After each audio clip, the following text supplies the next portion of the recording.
Let's explore autistic history and the Autism Wars. This is part 66 of a series. So we are in the 90s. We are in 97 right now, and the marketing and the news stories by Cure Autism now are ramping up. We have seen an article in People magazine titled The Enemy Within. There's been mentions in Newsweeks and many other publications, many news shows, many radio shows at this point. But I'm going to share one more with you just to get a real feel for what's going on back then. And keep in mind, every time you hear from these people and they're speaking to the public about autism, remember, these founders, these parent advocates are fully aware of the autistic community. They are fully aware of our astonishment at their activities. They are fully aware that they are not including us in these things here. They speak to parents, they speak to parent advocates, they speak to professionals, they speak to the world at large, but they do not include us, because every time the autism community is included, the autistic community is excluded, and you're seeing that over and over and over now.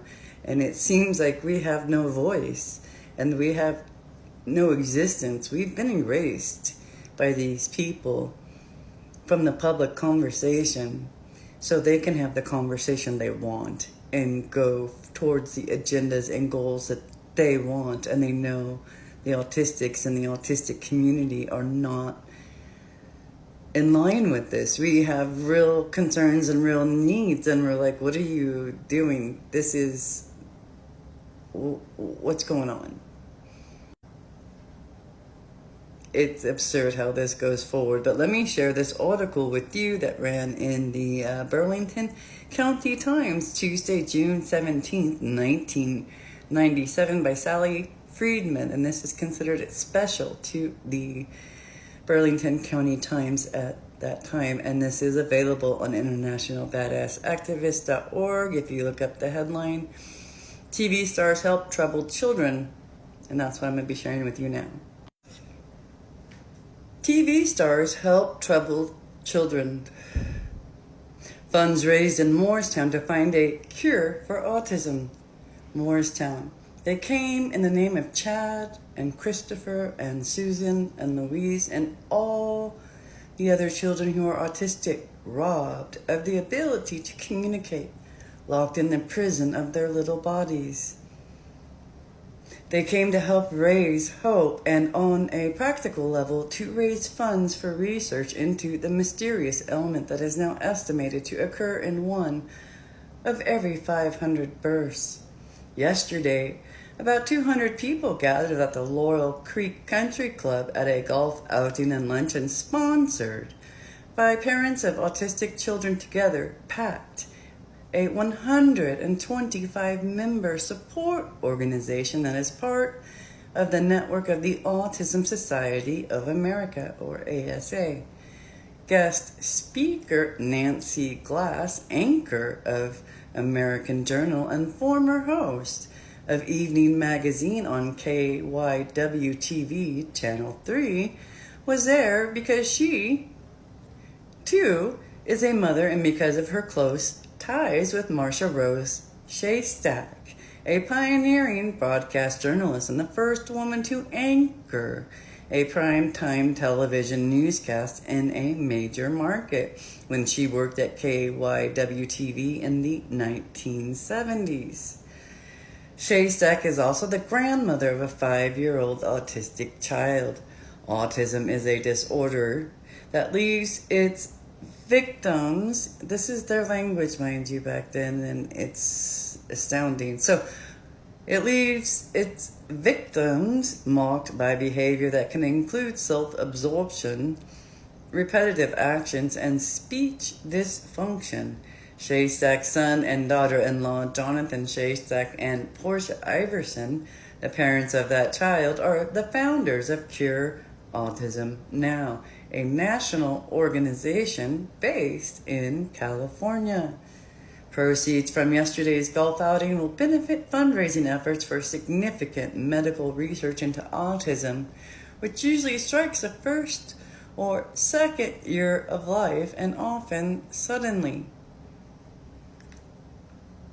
It's like a little monster coming in the night to steal their children while leaving the shell of their children behind. It is just...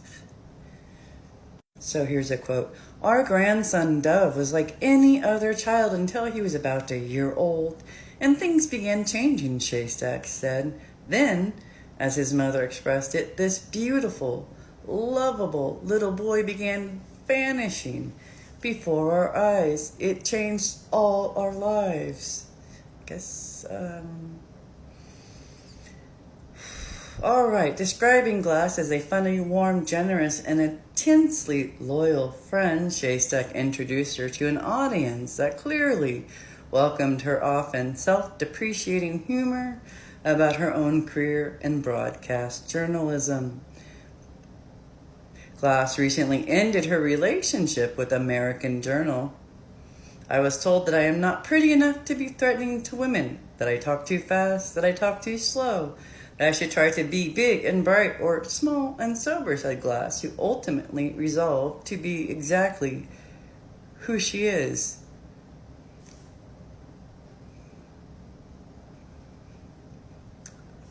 We can celebrate her being exactly who she is in the same freaking article.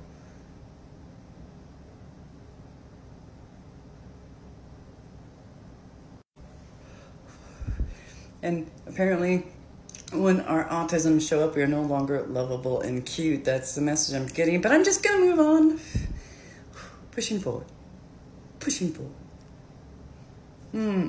All right, despite interviews with superstars. Oh, Hollywood, Hollywood, Hollywood, Hollywood.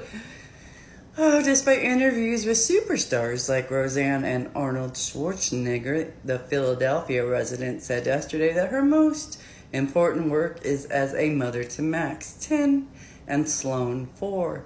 We're thrilled with the success of this event thanks to the presence of Nancy and Marsha Rose, says Catherine Medovic of Eve Sham, Cure Autism Now member and the mother of an autistic son, Nicholas, 5.